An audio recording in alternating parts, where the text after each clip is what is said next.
Global Nepal, विश्वभरका खबर। नेपालको नयाँ नक्साका विरुद्धमा लाग्यो भारत। लिम्पियाधुरा नेपालकै हो भन्ने नेपालले जुटायो यस्ता प्रमाण। नमस्कार दर्शक महानुभाव, म शंकर भुसाल। तपाईँ ग्लोबल नेपाल हेर्दै हुनुहुन्छ। दर्शक महानुभाव, सरकारले सुगौली सन्धि अनुसार काली नदी पूर्वका लिम्पियाधुरा, कालापानी र लिपुलेक क्षेत्र समेटेर नेपालको नयाँ राजनैतिक र प्रशासनिक नक्सा बुधबार लागू गरेको छ। भारतीय कब्जामा रहेका ती भूभाग यसअघि प्रचलनमा रहेको नेपालको नक्सामा थिएनन्। यो सँगै विश्वको नक्सामा नेपालको मानचित्रको आकार केही बदलिएको छ। भूमि व्यवस्था, सहकारी तथा गरिबी निवारण मन्त्री पद्मा अर्यालले गत सोमबारको मन्त्री परिषदको निर्णय अनुसार बुधबार नेपालको नक्सा जारी गर्नु भएको हो। यो सँगै नेपालको क्षेत्रफल करिब 335 वर्ग किलोमिटर बढी भएको छ।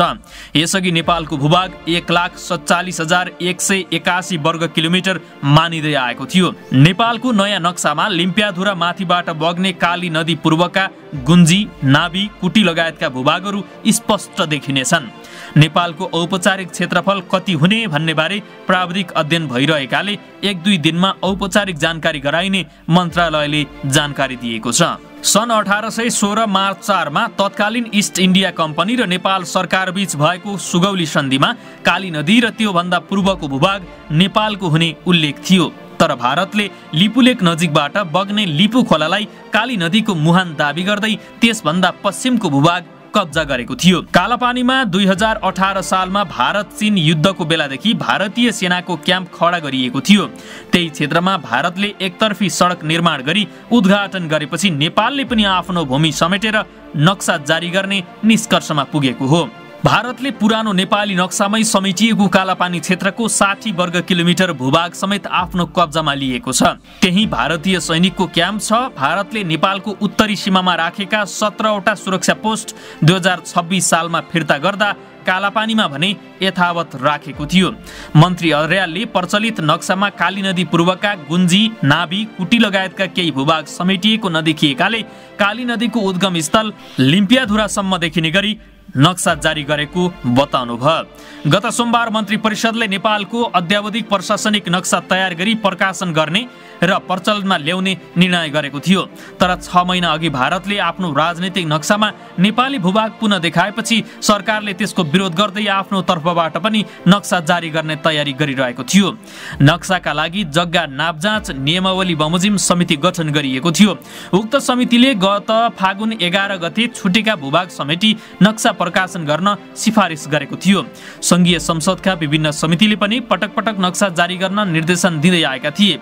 यही पृष्ठभूमिमा भारतले नेपाली भूभागमा सडक नै निर्माण गरी उद्घाटन गरेपछि नयाँ नक्सा तत्काल जारी गर्नुपर्ने माग बढेको थियो। संसदमा प्रतिनिधित्व गर्ने राजनीतिक दल लगायत जनस्तरबाट पनि नक्सा जारी गर्न सरकारलाई समर्थन जुटेको थियो। सबैको सहयोग हुने अवस्था आएपछि सरकारले नयाँ नक्सा प्रकाशन गर्ने आर्थिक वर्ष 2077-78 को वार्षिक नीति तथा कार्यक्रममै उल्लेख गर्यो। मंगलबार नीति तथा कार्यक्रम संसदबाट पारित भएपछि त्यही आधारमा सरकारले बुधबारबाट नक्सा प्रकाशन गरी लागू गरेको हो।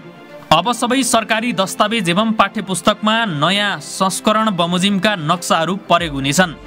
राष्ट्रको सार्वभौम सत्ता र अखण्डता अक्षुण्ण राख्न देशको सीमानाको स्पष्ट अभिलेख महत्त्वपूर्ण हुने र त्यसका लागि देशको सम्पूर्ण भूभाग स्पष्टसँग देखिने नक्सा प्रकाशन गरी प्रचलनमा ल्याउन अत्यन्त आवश्यक रहेको मन्त्री अर्यालले बताउनुभयो। काली नदीको उद्गम स्थल लिम्पियाधुरासम्म नक्सामा देखिने गरी नेपालको अद्यावधिक राजनीतिक प्रशासनिक नक्सा तयार गरी प्रकाशन गर्ने निर्णय भएबाट नेपाल सरकार आफ्नो राष्ट्रियता र सम्प्रभुताको रक्षा गर्न प्रतिबद्ध रहेको पुनः प्रमाणित भएको छ। मन्त्रालयमा नक्सा सार्वजनिक गर्दै मन्त्री अर्यालले भन्नुभएको छ, नेपालको नक्सा सार्वजनिक भए पनि आउँदा दिनमा यो विषयमा भारतसँग द्विपक्षीय र कूटनीतिक प्रयास मार्फत समस्या समाधान गर्न तयार रहेका छौं। यसलाई मित्र राष्ट्र भारतले सकारात्मक रूपमा लिनेछ भन्ने विश्वास लिएका छौं। मन्त्री अर्यालले भन्नुभएको छ, सरकार सुखी नेपाली, समृद्ध नेपालको राष्ट्रिय आकांक्षा पूरा गर्ने दिशामा राष्ट्र, राष्ट्रियता, सार्वभौमिकता र भौगोलिक अखण्डताको रक्षा गर्न दृढ संकल्पित छ। नेपालको बदलिएको मानचित्रले जनताको मनोबल पनि अझ उच्च बनाएको उहाँले उल्लेख गर्नुभएको छ। लिम्पियाधुरा नेपालकै हो भन्ने के छन् त आधार? आउनुहोस् जानौं। मन्त्री अर्यालका अनुसार सरकारले गरेको खोजका क्रममा लिम्पियाधुरा नेपालकै हो भनेर पुष्टि हुने विभिन्न आधार भेटिएका छन्। पहिलो आधारका रूपमा सरकारले सन् 1816 मार्च 4 को सुगौली सन्धिलाई लिएको छ। त्यतिखेर नेपाल सरकारको प्रतिनिधिका रूपमा राजगुरु गजराज मिश्र र चन्द्रशेखर उपाध्यायले हस्ताक्षर गरेर अंग्रेज इस्ट इन्डिया कम्पनी सरकारका लेफ्टिनेन्ट कर्नेल पेरिस ब्राड्सालाई हस्तान्तरण गरेको सन्धिमा पश्चिममा काली र पूर्वमा मेचीलाई मुलुकको सिमानाका रूपमा उल्लेख गरिएको छ। तर उक्त सन्धिमा पश्चिमको राप्तीदेखि पूर्वको कोशी नदीसम्मका तराईका जिल्ला उल्लेख नभएकाले त्यसको 9 महिनापछि अर्थात् डिसेम्बर 8 मा सुगौली सन्धिकै पूरक सन्धि बन्यो। त्यसलाई लिम्पियाधुरा नेपालकै हो भन्ने दोस्रो दरिलो प्रमाणका रूपमा सरकारले लिएको छ। नेपालको कोशीदेखि राप्तीसम्मको समथल भूभाग नेपाललाई फिर्ता गर्न चाहेको भन्दै अंग्रेज सरकारले नेपाल सरकारलाई पत्र पठाएका त्यही आधारमा सुगौली सन्धिकै पूरक सन्धि भएको थियो र त्यसमा लिम्पियाधुरा नेपालको नक्सामा रहेको थियो। तेस्रो आधार सन् 1860 नोभेम्बर 1 मा भएको तत्कालीन श्री 3 जङ्गबहादुर राणा र अंग्रेज सरकारका तर्फबाट लेफ्टिनेन्ट जर्नल जर्ज र्याम्सेबीच भएको सम्झौता हो, जुन सम्झौता अनुसार बाँके, बर्दिया, कैलाली र कञ्चनपुर नेपाललाई फिर्ता गरिएको छ।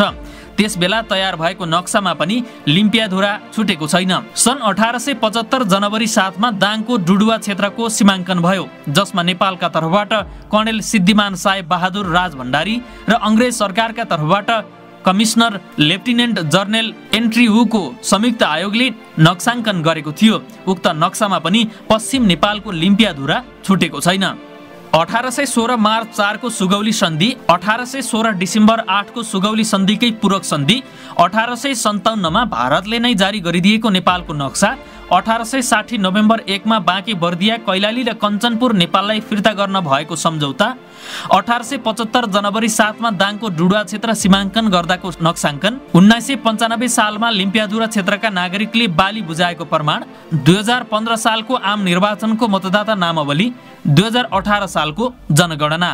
भूमि व्यवस्था, सहकारी तथा गरिबी निवारण मन्त्रालयले 132 किसिमका नेपालको नक्सा फेला पारेको छ। नेपाल स्वयंले आफ्नो नक्सा आफै प्रकाशन गर्न थालेको 2032 सालदेखि मात्रै हो। त्यसअघि बेला बखतमा प्रकाशित कतिपय नक्सामा समेत लिम्पियाधुरा समेटेको पाइएको छ। मन्त्री अर्यालले भन्नुभएको छ, यसलाई हामीले एउटा प्रमाणका रूपमा लिएका छौं। 1995 सालमा तत्कालीन नेपाल सरकारलाई लिम्पियाधुरा क्षेत्रका नागरिकले बाली बुझाएको प्रमाण सरकारसँग छ। त्यसमा लिम्पियाधुरा क्षेत्रका गुन्जी, नाभी र कुटी गाउँका बासिन्दाको नामावली स्पष्टै देखिने प्रमाण सरकारसँग छ। त्यतिखेर त्यस क्षेत्रका केही नागरिकले अन्न र केहीले पैसा नेपाल सरकारलाई बुझाएको रसिदले लिम्पियाधुरा नेपालकै हो भन्ने आधार स्पष्ट पारेको छ। 2015 सालको आम निर्वाचनको मतदाता नामावली र 2018 को जनगणनाको तथ्याङ्क पनि सरकारसँग छ। सन् 1857 मा भारतले नै जारी गरिदिएको नेपालको नक्सामा कुटी, नाभी, छाङ्ग्रु नेपालतर्फ देखिने गरी काली नदीलाई सिमाना मानिएको छ। सन् 1856 मा सर्वे अफ इन्डियाले निकालेको एउटा नक्सामा भने लिपुलेक भन्ज्याङबाट आउने नदीलाई नेपाल भारतको सिमाना मानेर लिम्पियाधुरालाई भारतपट्टि पारिएको छ। ऐतिहासिक दस्तावेजका अनुसार भारतको पहिलो चलखेल यहाँनिर सुरु हुन्छ। त्यसपछि कहिले लिम्पियाधुरा सहित र कहिले लिम्पियाधुरा बेगरका नक्सा प्रकाशित भएका छन्। 2032 सालमा नेपालले पहिलो पटक प्रकाशन गरेको नक्सामा यति धेरै प्रमाणका बावजुद लिम्पियाधुरा छुटाइएको छ र त्यस यताका कुनै पनि नक्सामा लिम्पियाधुरा थिएन।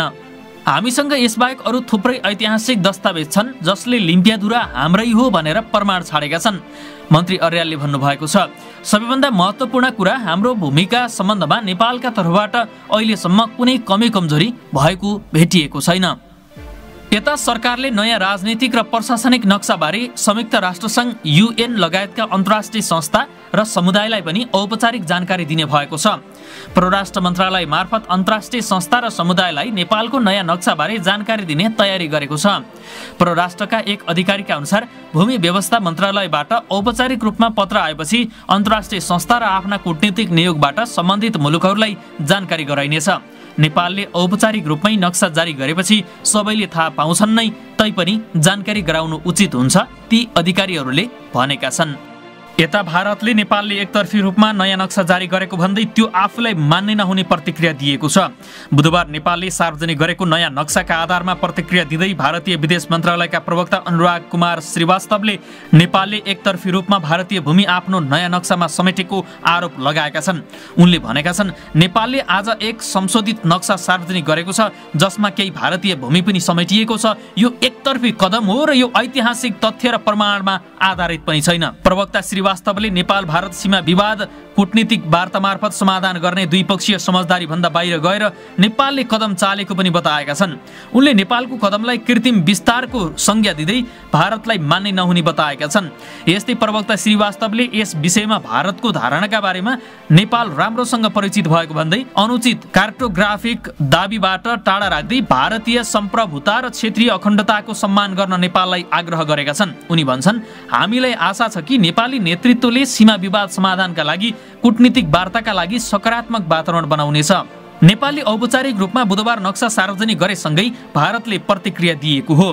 भारतीय सञ्चार माध्यमहरूमा नेपालको नयाँ नक्साबारे चर्चा भए पनि भारतीय विदेश मन्त्रालयका तर्फबाट पहिलो पटक प्रतिक्रिया आएको हो। सरकारले बुधबार दिउँसो नेपालको नयाँ राजनैतिक नक्सा औपचारिक रूपमा सार्वजनिक गरेको थियो। भूमि व्यवस्था, सहकारी तथा गरिबी निवारण मन्त्री पद्मा अर्यालले बुधबार दिउँसो कालापानी, लिपुलेक र लिम्पियाधुरा समेटिएको नेपालको नयाँ राजनीतिक नक्सा औपचारिक रूपमा सार्वजनिक गर्नुभएको हो। नयाँ नक्सा अनुसार नेपालको कुल क्षेत्रफल 1,47,516 वर्ग किलोमिटर कायम हुनेछ। अतिक्रमित भूभागको क्षेत्रफल 335 वर्ग किलोमिटर रहेको छ। अतिक्रमित भूभाग बाहेकको नेपालको क्षेत्रफल 1,47,181 वर्ग किलोमिटर छ।